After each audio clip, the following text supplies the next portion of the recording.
You are listening to Leaders and Legends, a podcast featuring some of Indiana's most fascinating men and women whose impact has shaped our state, our communities, and us. Join us as we discuss their imprint on our history. Leaders and Legends is brought to you by Veteran Strategies Incorporated, your local veteran business enterprise specializing in public relations, media relations, public outreach, crisis communications, and digital photography. My name is Robert Bain, Principal of Veteran Strategies, former Deputy Chief of Staff to Mayor Greg Ballard, and Communications Director for the Indiana Republican Party. I'm honored to be your host for our discussion. You are listening to Leaders and Legends presented by Veteran Strategies, sponsored by the Girl Scouts of Central Indiana, and Aaron Shaler, our new friend, a mortgage broker with Grandview Lending. Our guest today is thrice elected. Yes. Marion County Prosecutor Terry Curry. Deep background here in the city and the state, and we're very pleased to have you. Thank you, sir, for joining us. Yeah, I'm hoping this is fun. Well, if it's not, I guess you could just throw me in jail, right? Yeah. Guess I could. You are born and bred here. Tell us a little bit about your background. My parents are both originally from Ellettsville, and my dad went into the Navy in World War II, sort of a typical story of parents of someone my age, and then went to IU and was a lifelong educator. And so as he moved up from assistant basketball coach and teacher to head basketball coach and teacher to principal, the school superintendent, we moved around a fair amount. When I was a kid, we went from Ellettsville to Liberty to back to Ellettsville to Bedford to Mooresville to Shelby County and then back to Mooresville. And my dad was superintendent at Mooresville for 20 years. And then I went to Butler undergrad. Was he superintendent or involved in Mooresville when Sammy Davis was there, the Medal of Honor recipient? He would have been there when Sammy Davis graduated from high school. Well, no, I'm sorry. He would have come back to Mooresville not long after Sammy Davis graduated from high school. Yeah, I'm hoping to get Sergeant Davis on the podcast. It would be amazing. He's incredibly engaging, great story, wonderful sense of humor, and if you read his Medal of Honor citation, you simply cannot believe he survived. Right. And I'm sure you already know those sequences in Forrest Gump are actually from what he did in Vietnam as well as the medal presentation at the White House. I had heard a story at the time that when you receive the Medal of Honor, it usually replaces. It's an upgrade, right? Like a lot of times you get awarded an Army, a Distinguished Service Cross, and then you get the Medal of Honor, and then you don't keep your cross. But I'd read, and I'll have to ask him if I can get him on, that his exploits were so amazing that he was awarded a Silver Star, then he eventually received the Medal of Honor, that they allowed him to keep his Silver Star because what he did was so incredible. But he's very, very humble about it, does a lot of work for veterans, and his wife's a sweetheart too. So I guess I need to make that call, see if he can come on. I'm not sure how often he comes back, but I bet he's back during May for the race. Went to Butler University. Was it Butler University because of a particular subject area, or it's just where you wanted to go?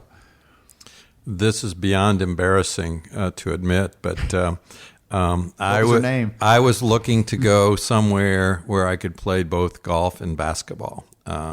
I was good enough in golf to play at a larger school, but not big enough or good enough to play basketball. And so I looked primarily at Evansville and Butler, and ultimately settled on Butler because I did not want to get too far away from my high school study. And after about 30 days at Butler and being around co-eds, my study was history.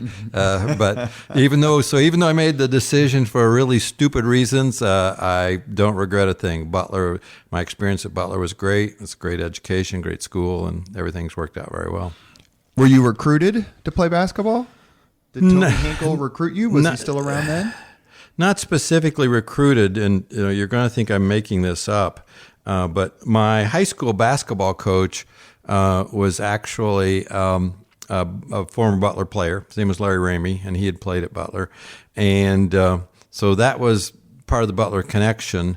And I had qualified at that point, been accepted and qualified for an academic scholarship that was going to pay half of my tuition. And I literally went up and met with Tony Hinkle, who then had been given information about what I had done in high school, what I played. And he then offered me a scholarship with the other half of my tuition and books, and told me literally that I could play basketball, golf, or baseball, whatever I wanted. Really? Truly. So let's fast forward before we go talk about your law school career or whatever. What was the feeling when Butler made the title game 2 years in a row? Oh, just, to this day, just seems surreal to think about that. A school of that size, even with the tradition they have. The first year. Obviously, they had a great combination of players and had a great season. But then to turn around and repeat that the next year was just, it was a lot of fun. Obviously, for Butler grads. Over the losses yet? Obviously the worst is Hayward's shot, rimming out there which would have beaten Duke. That's painful. We had Tom Coverdale on the podcast a few weeks ago, right at the end of March Madness, and I asked him about, I think it was 2002 when IU made it to the final game and lost to Maryland. Is he over it? And he just was like, no. Yeah. He made no bones about it. Like, it's something you'll never forget, and it'll be with you for a long time. I completely get it. Were you able to attend both games? No. Actually, the one that was here, I'd been offered tickets, but I'd heard from so many people that the sight lines were horrible, and unless you're right down close. And so I literally decided, no, I just want to be able to stay at home and watch the game, which I did. Having gone then a few years ago when we had the Final Four here. Let's see, that was when Duke won. Duke beat Wisconsin in the final, and so I had tickets there, and I've told people I think my seats were in northern Johnson County.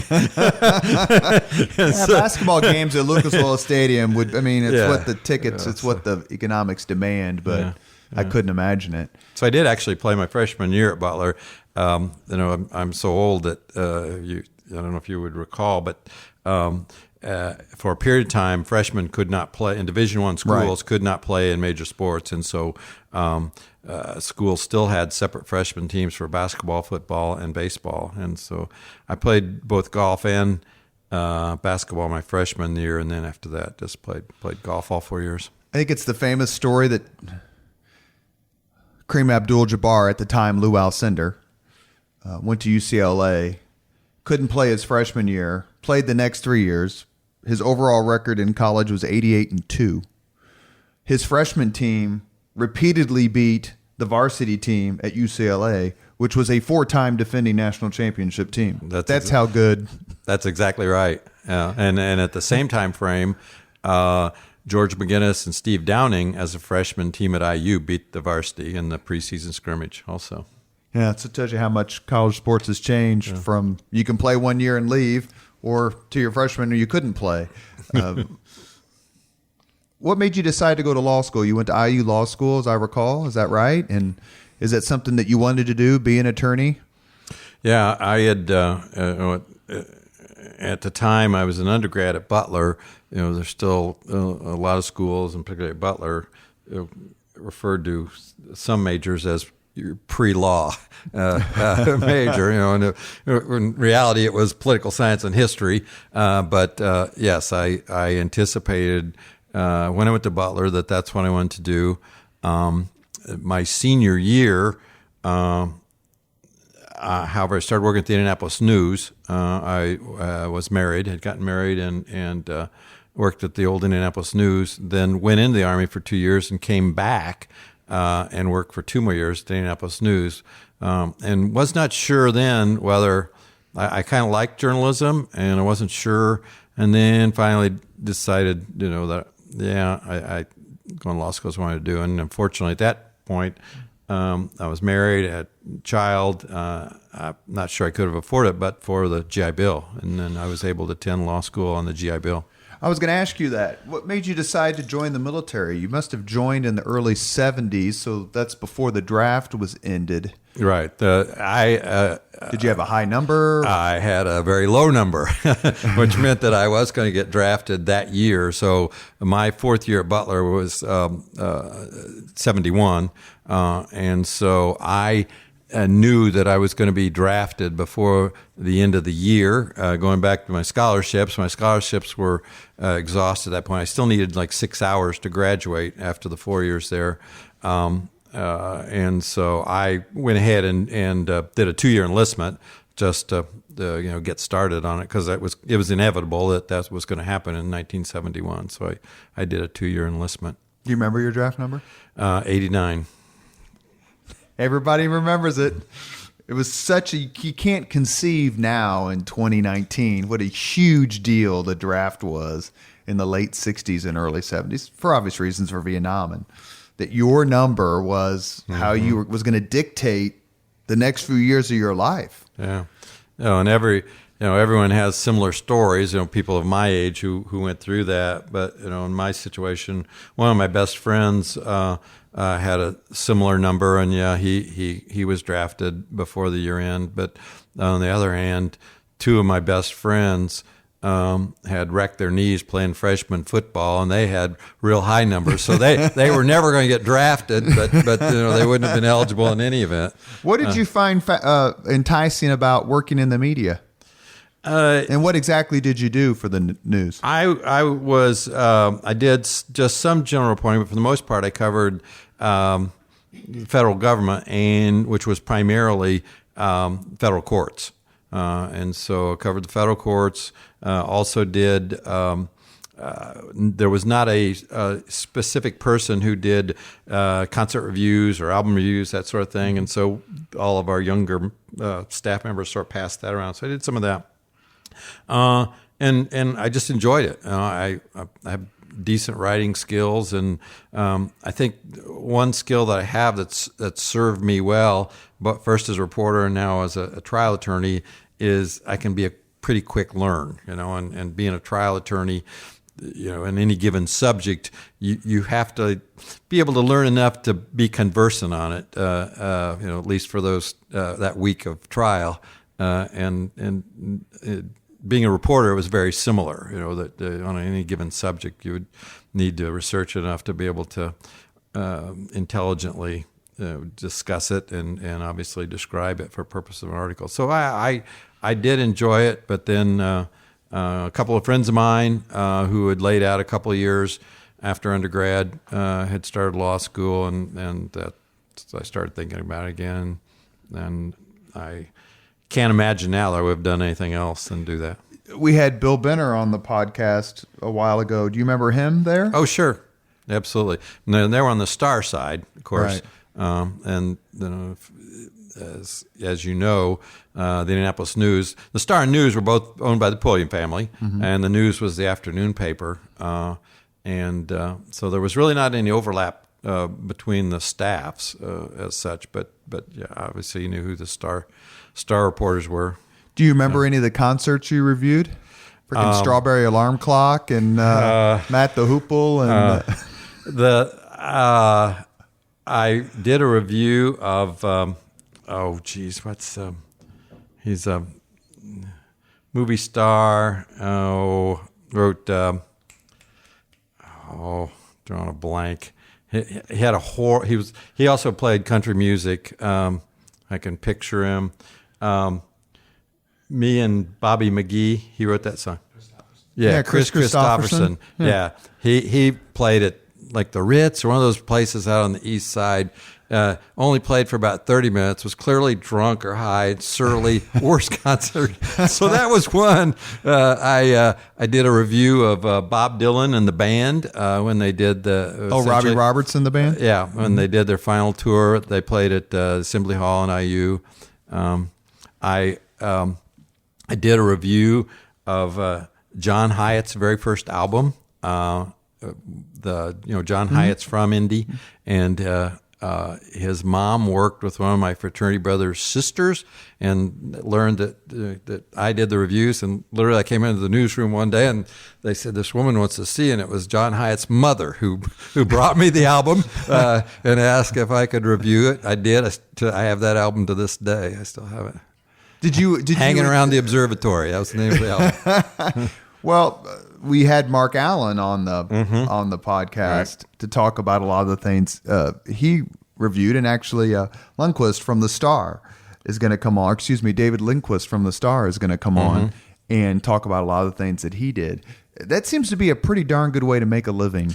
Go to concerts and for free and have great seats, and all you got to do is just say, "Okay, here's what I think." Absolutely, yeah. Of course, now you seldom see that stuff in the hard copy. It's it's just online, but I still read them for sure. So you go from being a newspaper reporter, you decide to become a lawyer.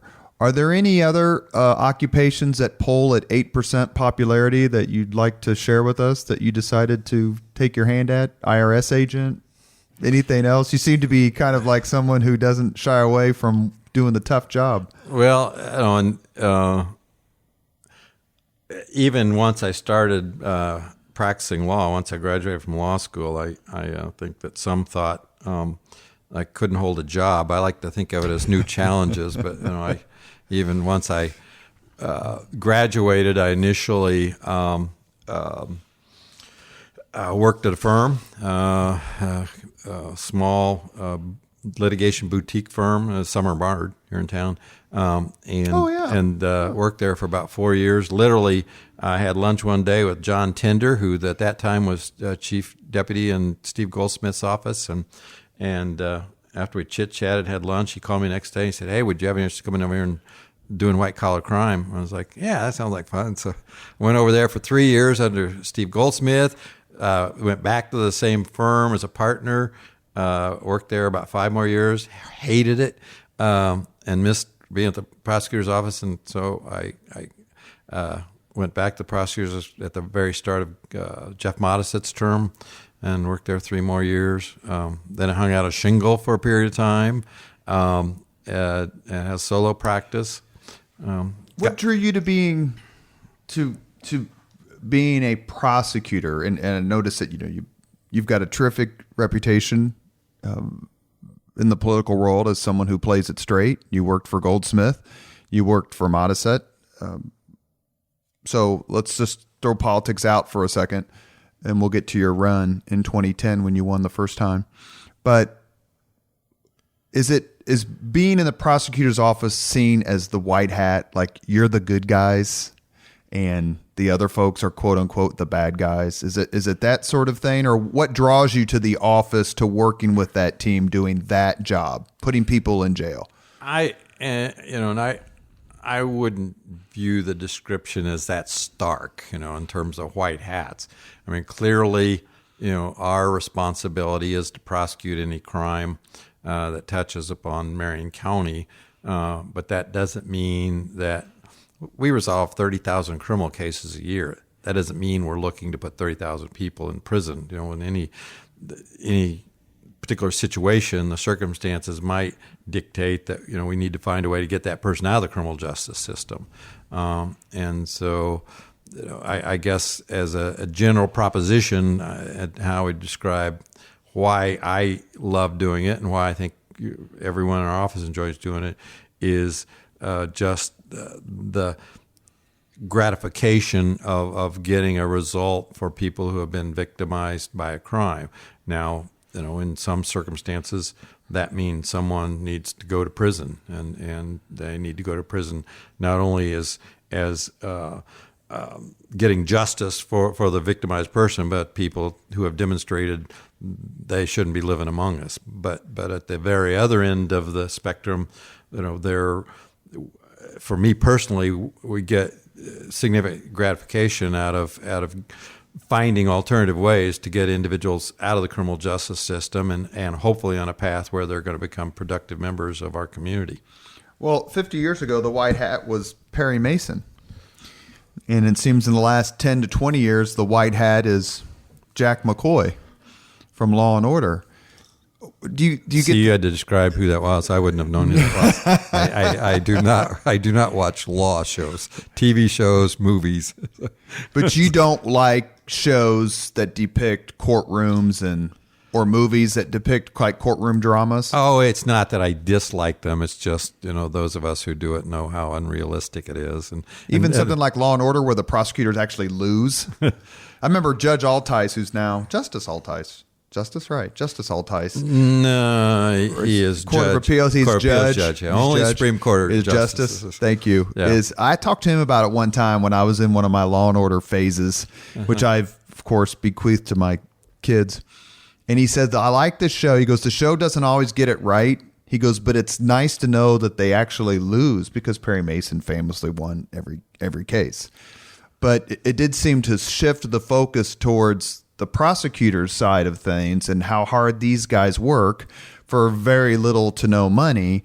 And that would seem to be ubiquitous when it comes to prosecutors know they're not going to make that much money and they do it anyway. Partly for training, maybe for later, but perhaps out of just pure altruism. Sure. No, people ask me all the time, and if you're going to ask me this question, I'm preempting your question, but people literally ask me all the time what I like best about my job. And my answer is the same every time. As I say, I get to come into an office every single day where about 400 employees, where virtually every single person there loves what they do. They get a lot of satisfaction on what they do. We all have each other's back, and it's just a great atmosphere to come in and work every day. You probably worked with Carol Johnson. Yeah, when I was a deputy prosecutor, I did. Yeah, so Carol Johnson, who passed away several years ago, was the mother of my best friend in grade school named Chris Johnson. Is that right? Yeah, I saw her I remember when she was in law school. Yeah, Carol IQ of about 290. Yeah, Carol, it's you said something about training. One of the things we know going in is that most people, particularly the attorneys, are not going to end up staying there for their entire life. I mean, you already said it. We're not paid well, and so we know that most people will move on. But there are on occasion individuals who make it a career for their entire career. And Carol was one. She was a career prosecutor. Yeah, a wonderful, wonderful mother, a great person. You're listening to Leaders and Legends, presented by Veteran Strategies and sponsored by the Girl Scouts of Central Indiana and our good friend Aaron Shaler, who's a mortgage broker with Grandview Lending. You worked in the prosecutor's office. You did other things. You hung out your shingle. And then sometime in 2010, you decided, what the heck? I'll throw my hat in the ring, as Teddy Roosevelt famously said. What made you decide to actually run for public office and that office? Yeah. And actually, I had been a candidate for prosecutor once before, back in 2001, 2002, when it was going to. Yeah. Well, I didn't run the primary. I went to slating, and I was not slated, and never thought I would do it again. In 2009, I was literally exchanging emails with someone about golf, and in one of his replies, he said, "Hey, there's a group of us want you on for prosecutor," and so several people talked to me about it. Obviously, I'm a Democrat, and people in the party, and I still wasn't sure I wanted to do it at that point in my life, and my wife at the time, now my ex-wife, she was still pretty bitter over what had happened in 2002, and I said to several people, I said, I don't know if I want to do it, but I said, Sheila's really not going to be. But it was almost a blessing in disguise, right? Yeah. Because I think Jim Osborne, who's a good man, ran against Carl Brizzi, and Carl Brizzi won handily. 2002 was a good Republican year. After 9/11, I think they swept the county, except for Frank Anderson, another good man. And so maybe that was a blessing. Yeah, well, and then, so I finally went, I told my wife, I said, people are asking me to run, and I thought she would just say, and she just said, she didn't hesitate. She goes, no, you need to do it. She goes, you're the happiest you've ever been in the time I knew you when you worked the prosecutor. You need to do it. And so obviously I made the decision to do it. Did the usual things that you do when you're touching base with various individuals in the party and around the county, and now I can't imagine I wouldn't have done it. Did your golf prowess help you raise money, help you win friends and influence people? Well, we have, on the one hand, we have had a golf outing each year as one of our fundraisers, and we've not raised a ton of money doing that. But on the other hand, being Marion County Prosecutor and the 24/7 nature has not been good for my golf game. I will say that. I think Mayor Ballard at one time was like a 7 handicap or 8, but he said, he goes, then when you're mayor, everybody wants to play political golf. Like, that's different than regular golf. Yeah, no, one of the, after I was prosecutor, one day I'd set up a game, and it was the bipartisan foursome. I had Mayor Ballard, Ryan Vaughn, and Vernon Brown. Because Ryan, who has been on the podcast, he and Vernon are close. Yeah. They're good friends. Yeah. So who would you choose if you had to put together your foursome of, besides the one you just mentioned, of the best golfers you've played with, politicos? Who would you choose? Oh, that's tough. Mayor Ballard had a good swing. The greens drove him crazy. They were really fast. So Jason Dudich, who was the former city controller, state budget director, who's now moved to UIndy. He was like a 6 or 7 handicap. He played at IU or played a lot. I honestly, I cannot think of many other public officials who are worth a darn. In fact, some are just horrible. Which I guess is a good thing. We might have a question about their commitment to their job. I remember when I started my own business in 2010, one of the people I took to lunch to ask their ask his opinion, and soon to be, whose podcast you will have heard before you hear this one, is Ed Tracy, former chairman of the Marion County Democratic Party a couple of times. And I asked him, I'm a veteran. I can start a veteran business. I think there's some advantages. What are your thoughts? All it did was cost me lunch at the Golden Ace. And I told him, I said, one of the things I worry about is I don't drink alcohol and I don't play golf. And I worry about that, losing that networking edge. And Ed's reply was very interesting. He goes, Robert, golf is a waste of time. I go, but you don't get business through golf? He goes, no, you work while others play golf. He goes, that's not a hindrance. It's actually a help. Completely opposite of what I thought he was going to say. Because, he's political and has done the rounds all those years, no pun intended. And it does seem to be a uniting game. You mentioned the bipartisanness. How does someone navigate the political waters these days, especially in an office where there's so much scrutiny and so much opportunity for people to point their finger and say, that Curry, he's just playing politics? I clearly my answer would not be applicable to, say, our first run. But I actually heard Bart Peterson say this at one time, which is ironic because obviously he ultimately lost an election. But he said, the best reelection strategy is to govern well. And so, for me, I've always felt that if we just do our job, now obviously it has to get communicated to the public in some manner that we're doing our job. But if we just do our job and focus on our job, then the political stuff, the election, will take care of itself. And I feel like that's what we've done, and obviously the demographics of the county is a benefit. But on the other hand, I do feel that we just get positive feedback all the time from the public. And the other part of it is, our office is is out in the community. I'm out in the community constantly. Our community prosecution division's out, and so there's a face of the office that's out in the community all of the time. And I get feedback about that Drew Wignall out in Northwest has been great helping us address problem such and such in our neighborhood. And so all of that stuff is, number one, stuff we should be doing if we're going to do our job. But the secondary aspect of that, or residual benefit of that, is that for reelection, we've done our job, and people perceive we've done our job. Is it?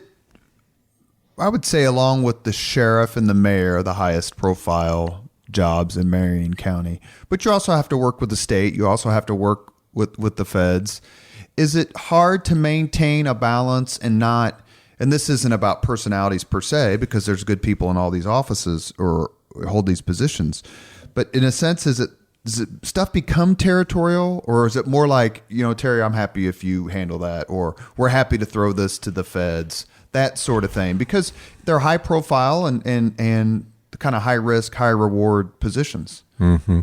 I obviously only have the perspective of being involved in this job here, but I can tell you for a fact that I've had so many different federal investigative agency personnel, including even the agents in charge of, say, DEA, FBI, who have served all over the country, say to me, and I know they're being genuine because I've heard it from so many, that they have never worked anywhere where everyone works together so well. We are in constant communication among all of those agencies, starting with the fact that our office actually serves 30-some police agencies just here in Marion County. Yeah, because there's drug task force. Most people don't realize it. Yeah. Well, I'm talking about Southport, Beach Grove. Every college has a police department, and then IPS. and then with the federal agencies, I mean, we are truly. It's not just a cliche. We're truly all on the same page, and so it's a great way to approach.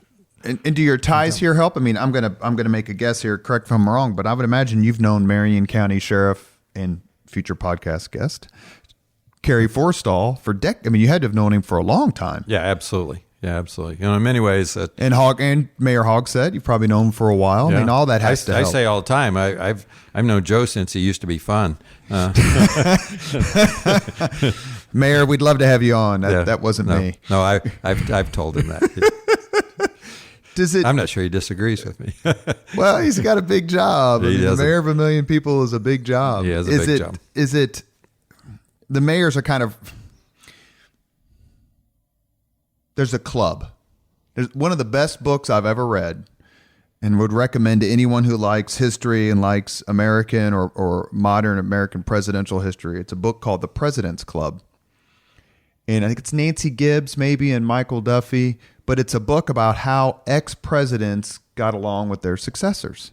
Terrific stories. 90% of the time they get along great. The frostiest relationship actually was between Truman and Eisenhower, which lasted really kind of until Kennedy's funeral in 1963, and they reconciled.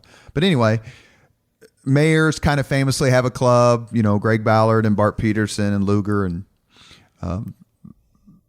Hogsett. Do prosecutors do the same thing? Do you ever ring up Scott Newman or Steve Goldsmith and just kind of say, hey, or have lunch with Modisette? Does that kind of exist at all? No, not really. Scott, who I admire a lot, obviously he's had health issues since he served as prosecutor. Steve Goldsmith, actually out of the blue, it's probably been 3 years ago now, his assistant contacted me and said he was going to be in town and just wanted to come by and say hello. And he came and we just chit-chatted on a Friday morning for about 2 hours. Is that weird? Your former boss, and now you're sitting in his seat, literally? Not really.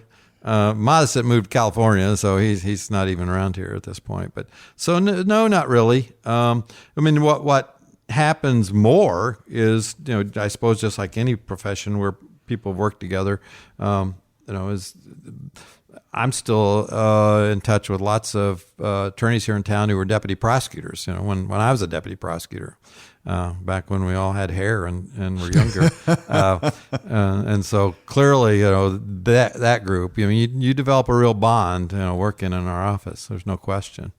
What's it like going from working for the man to being the man?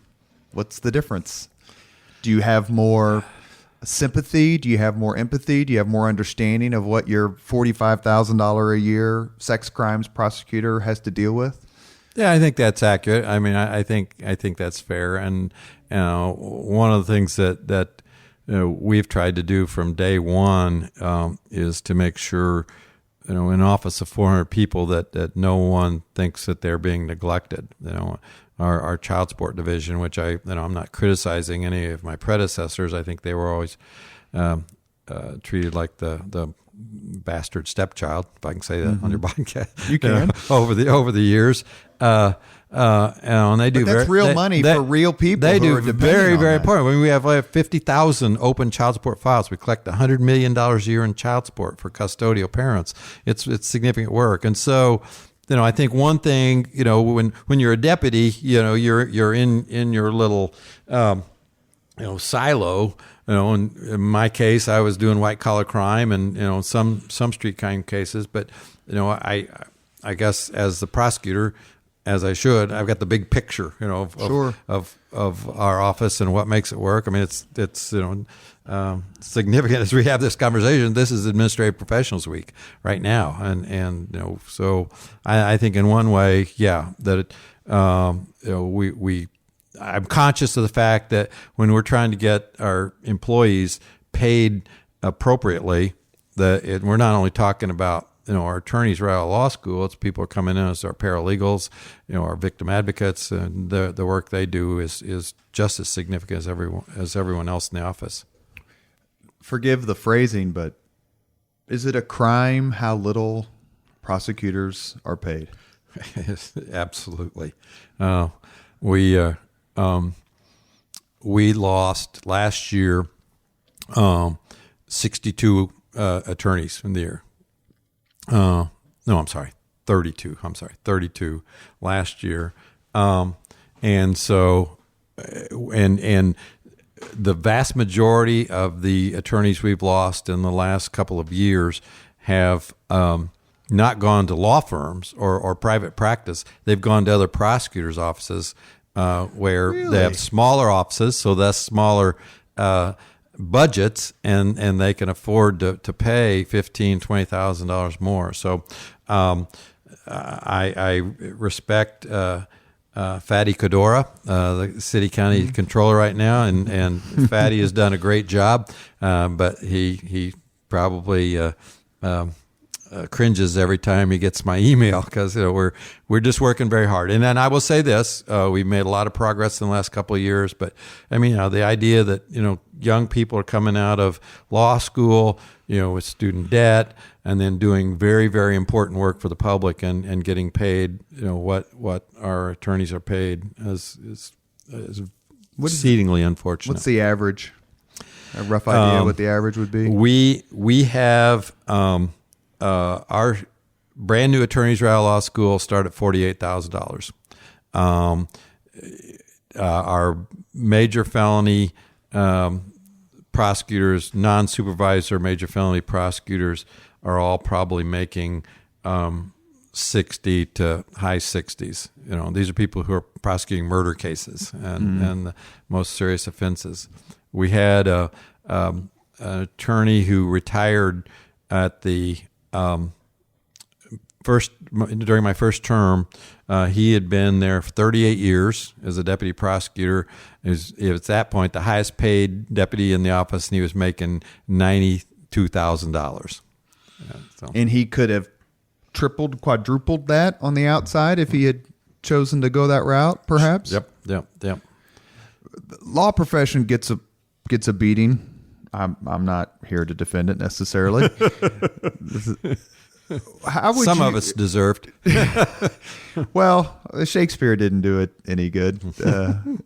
Henry V, I believe, isn't that right? Yeah. Henry V. First thing we do, let's kill all the lawyers. Right. I wouldn't go that far. But. What is it about the legal profession, if you could wave a magic wand, that you would change, reform, make better? Or is it just like, this is the hazard of what we do for a living? Oh, I think, most people would say that if we could have a more civil approach to the practice, and I'm not obviously describing all attorneys, but I think it is by definition an adversarial process. If you are a trial attorney, sure, and that's been my life. Sure, I've never been tax attorney or probate attorney, which is the different areas of practice. But those involved in a litigation, or whether it's on the civil side or criminal, I think we've just lost some level of civility. And marrying society as a whole? I'm sorry, I don't understand your question. In other words, people say that civility in society as a whole has diminished. Yeah, and I don't know if it's exactly the same, but in the practice, we need to be able to be objective, about our cause, whether that's prosecuting a case or whether you're, filing a civil case. We need to be objective about it and realize that the person on the other side is not your enemy, and clearly there's so many examples of those who, we have the ability to try a case against each other and then, at the end of the day, drink a beer and be friends. Jimmy Voiles is the best example that comes to mind. And I just feel that, and it's not just me. I know many have that same feeling that it's sort of win at any cost. And so if I could fix one thing, it would just, we all could be thoroughly professional and civil in approaching our jobs.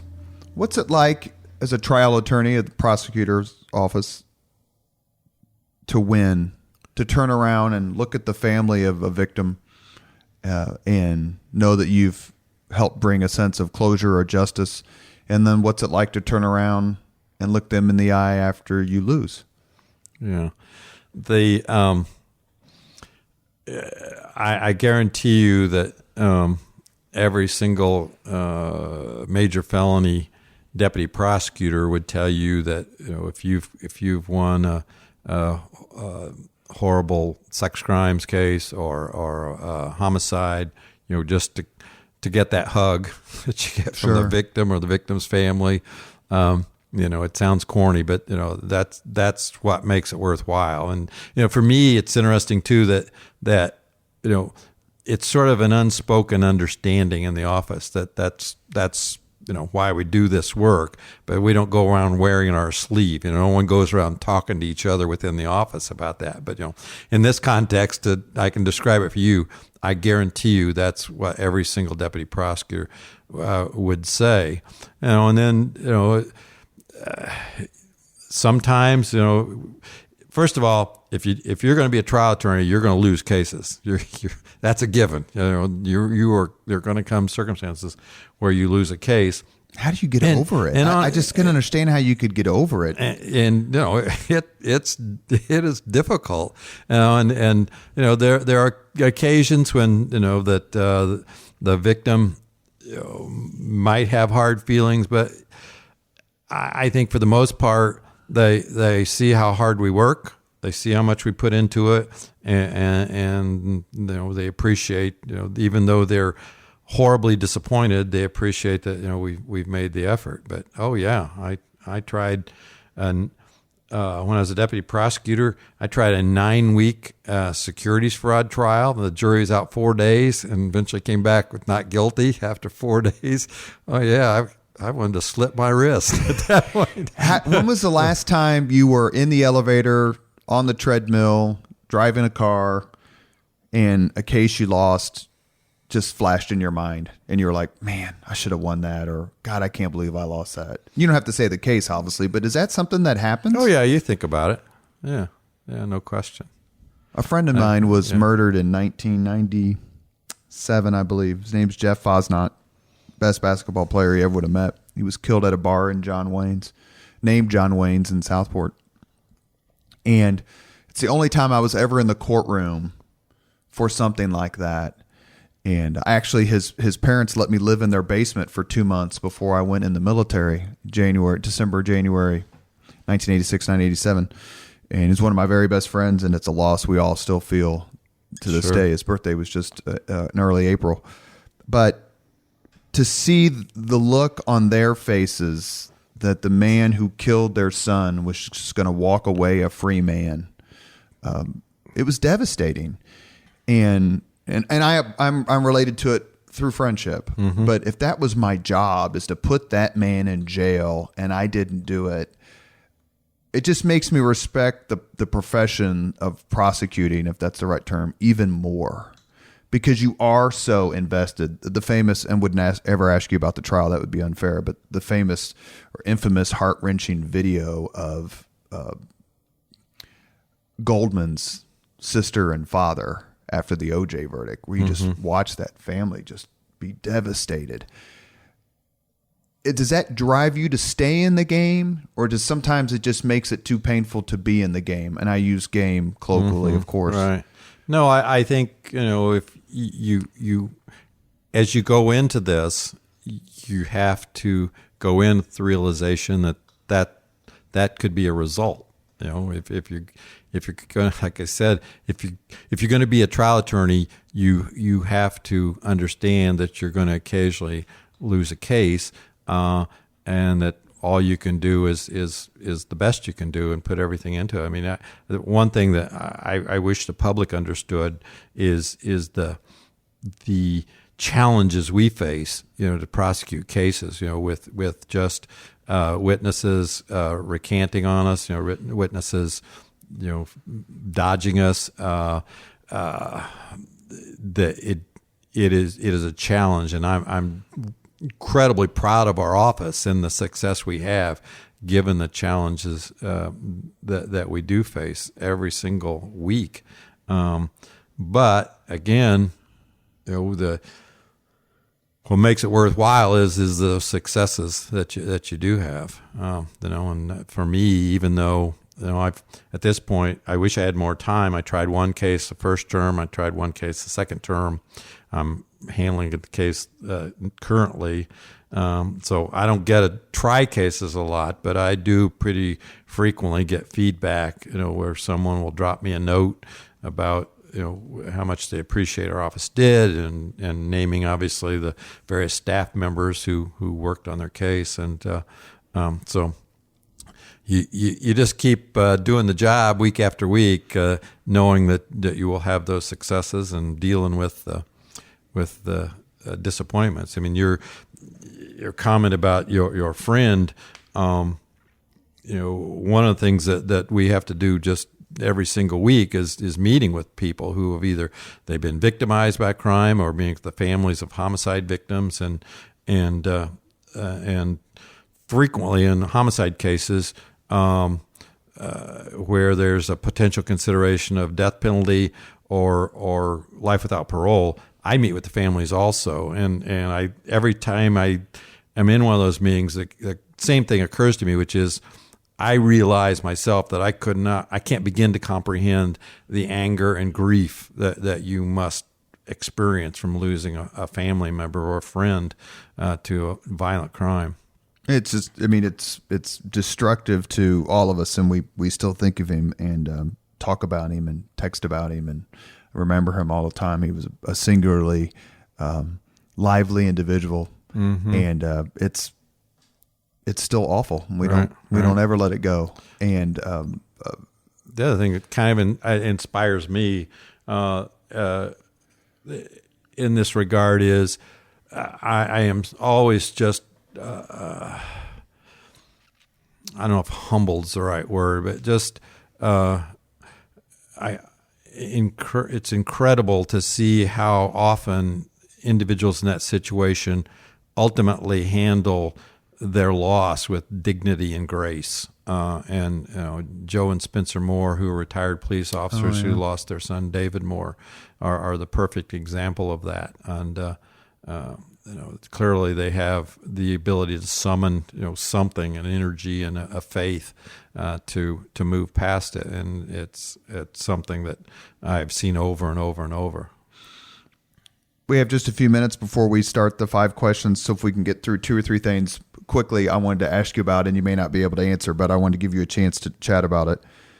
It was a Saturday night, I think, and all of a sudden I heard this loud explosion in my house in Southport. I walked outside, and there's insulation all over my front yard. What in the world's going on? It was Richmond Hill.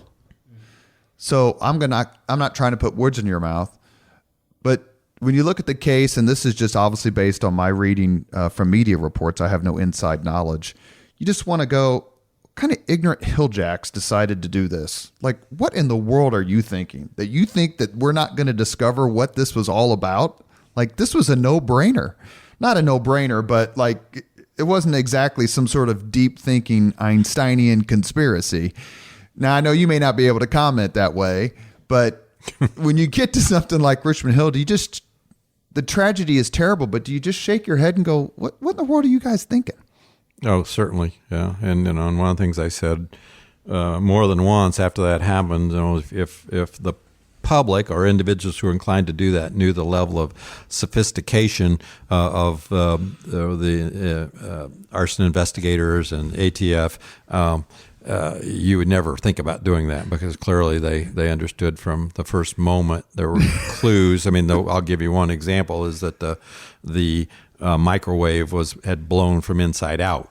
And so, if it had just been a normal fire explosion, it might have been charred, it might have been dented, but there's no reason it would have blown from inside out. And so, yeah, clearly from day one. On the other hand, I don't want to say I take offense, but I respond when people think that was a laydown case, because that both those trials went to trial were tried, one in South Bend, one in Fort Wayne, where our deputy prosecutors are doing about a 4-week trial with 180 witnesses and over 2,000 pieces of evidence, trying a case out of their hotel room. And so, I mean, the public, again, will never appreciate what an undertaking that was to try those cases. Agree. I think that these, and public defenders too are paid at about absolutely half of what they should be paid. Absolutely, I agree. At a minimum. You were outspoken this past year about the need for hate crimes legislation. We're not political on this show per se, unless we're laughing and getting along well. But take a minute or two and please tell the audience, the leaders and legends, why you think and thought it was so important. All right. I mean, what we have in our sentencing statute, which is what we were talking about, is there are provisions in there that are circumstances where, in my mind, the point of having those in there, for example, you're subject to additional punishment if your crime is committed against an individual under the age of 12 or over the age of 65, for example, is that what those represent are policy statements by the legislature on behalf of the community, on behalf of the state. And to me, there couldn't be any better example of that of crimes that are committed against someone because of their sexual orientation, because of their religion. I won't drill down the weeds too much. I mean, I even think that it should be an enhancement, meaning it should be a more serious offense, a level of offense, as opposed to an aggravator. So, we actually became involved in it 4 years ago. And the more we've been involved and the more I've talked about it in terms of testifying to the legislature, speaking to community groups, I've just become more convinced that it's something that we should include in our criminal code. Death penalty, yes or no? For you personally, I know it's part of the statute and you have to say yes or no, but right. We have filed in 8.5 years 5 death penalty cases, and I feel like as prosecutor, without regard to personal feelings about it, you by definition, because it is the law, have to be in favor of it. The one thing that we do and we take very seriously is we established a process in the office how we evaluate those cases, and the fundamental point is that decision has to be a very deliberative process. And what we want, in particular, the family to understand when they come in and they are angry and grieving is how protracted that process will be. So in 4 of those cases, we've resolved 4 of them by an agreement and a plea to life without parole. And you have the victim's family sign off on that, or yeah, and in every situation, there's only one family member in those 4 cases that still was against that decision. But once they have the ability to reflect and think about that protracted process, what becomes more important to them is the certainty of the result, the resolution, and the ability to one degree or another move past it. And without exception, every time we've resolved it, there are people in the public who beat us up, but they're individuals who read it in the paper on page 1, and 2 weeks later it's not part of their life. It's Sure. the victims' families who have to live with it, and so I'm entirely comfortable with the way we've resolved these cases. Yeah, that's a great point. I guess there's a strain of conservative thought that's becoming more emergent these days against the death penalty, and I associate myself with that, even though people deserve it. I'm against it, even though people deserve it, because of the finality of the death penalty. The very attractiveness of it is what renders it irreversible. Do I think Stephen Judy deserved the death penalty for what he did to that mother and those kids? Absolutely. I mean, Tex Watson and Sharon Tate, the list goes on and on. Smith and Resinover for what they did to Jack Warburg, absolutely. Right. But is it difficult to make that call? Because I'm assuming it's a prosecutor, not a prosecutor's office call, but a Marion County prosecutor, Terry Curry call to say, yes, we will pursue it. No, we will not. Yes. I mean, you're right. And what we do in our process is we have a committee and we obviously talk about it and get input. And ultimately, yes, it's my decision. And I hope it's obvious that is not an easy decision. Absolutely. You are listening to Leaders and Legends, presented by Veteran Strategies and sponsored by the Girl Scouts of Central Indiana and our friend Aaron Shaler, who's a mortgage broker for Grandview Lending. Our guest today is Marion County Prosecutor Terry Curry, currently serving his 3rd term, recently reelected in 2018. We've moved now to the 5 questions portion of the podcast extravaganza. Are you ready? No one warned me about this. We have a lot of mutual friends, sir. Someone should have told you. They should have. First question. What was your very first job?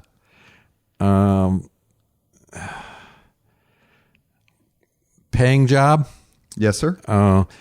Mowing grass at the Triton schools. Triton Central Schools in the Hancock County? No, Triton in Shelby County. Shelby County. Yes. My dad was superintendent. I knew someone. That's how I got the job. That's funny. First paying job. I forgot my second question. Now I'm laughing. What was your first concert? It was at Clues.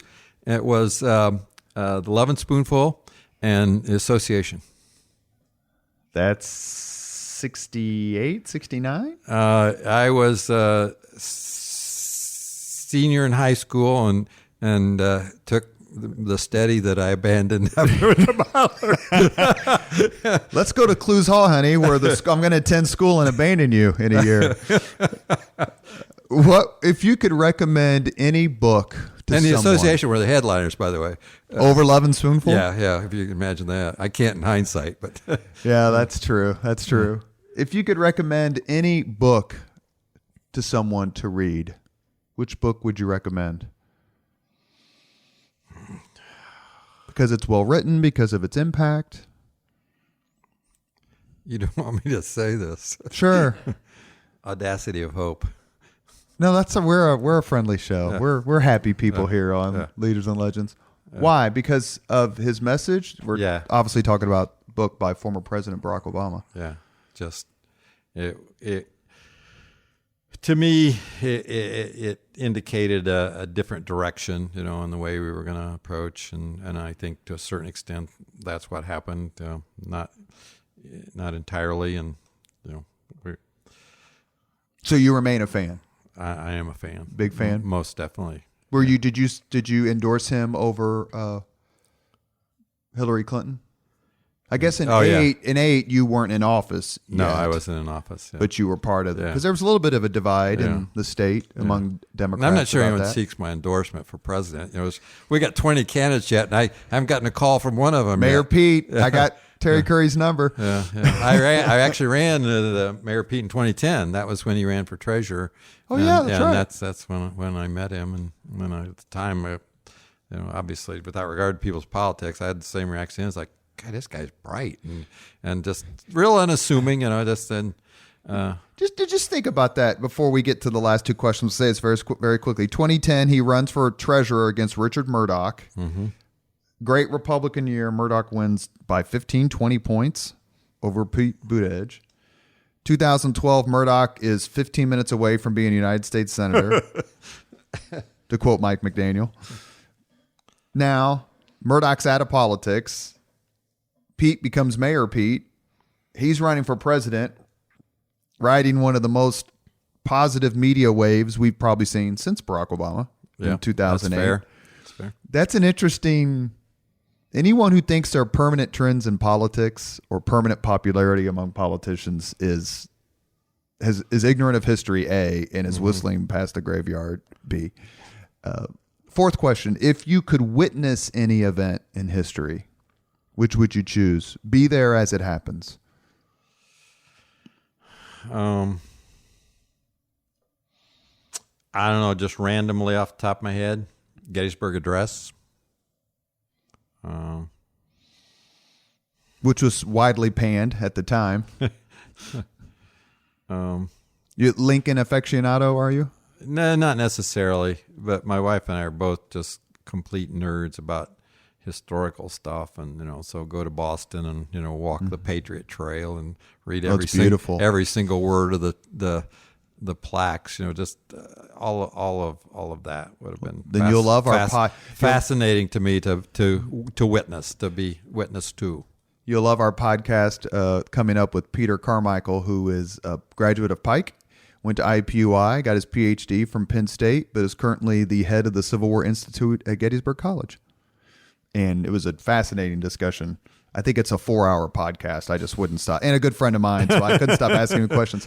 Last question. If you could have dinner with anyone currently living, whom would you choose? Barack Obama. And Michelle. Sense. And Michelle. There's a couple. Fair. There's a couple. Yeah. They're engaging. Yeah. And anyone who says there isn't has got a bias I can't understand. I mean, I didn't vote for him, but it's clear that he's a fun, engaging, delightful personality, and wins hands down the person you want to have the beer with. Yeah, no, a trait that I admire in anyone is self-assuming, self-deprecating sense of humor, and that's kind of like one of the reasons why Pete Buttigieg is I like Mayor Pete, but I just love the way Barack Obama and Michelle conducted themselves and continue to do so. It's funny for a different president, for a different reason, if you look at some of the White House correspondent dinners where George W. Bush gets up there and makes fun of himself mercilessly. I love that. He seemed to have fun with the fact that no one thought he was articulate and did various other things. It's very kind of you to come on. I know you're very, very busy. That was fun. We are grateful for your service as Marion County Prosecutor. You've conducted yourself with class and professionalism. You have a terrific staff of very dedicated professionals whose contribution to our society every single day is severely underrated, and we appreciate it that you would come on. Thank you, thanks. Prosecutor I appreciate Curry. that, and thank you for recognizing the 400 women and men who work hard every day in our office. Thank you. Yep. Thank you very much for listening to Leaders and Legends, brought to you by Veteran Strategies Incorporated.